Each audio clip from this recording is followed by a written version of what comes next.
Interessante il primato del meeting di Luca Dotto, il Veneto, poi navigato fino a Roma, 50:22 il primato stabilito qui da Luca Dotto.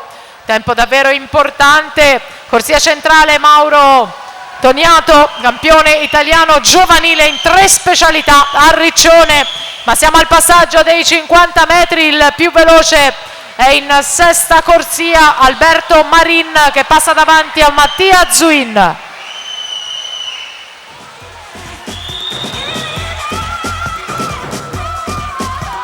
Più giovani di questa serie sono Tescari in 1, Tubertini in 3 e Stecca in 7ª corsia, gara che si risolve nel finale. Zuin davanti, in corsia 6 c'è Marin e Mattia Zuin, 50:97 per l'atleta targato Nottoli Nuoto che vince questi 100 stile libero.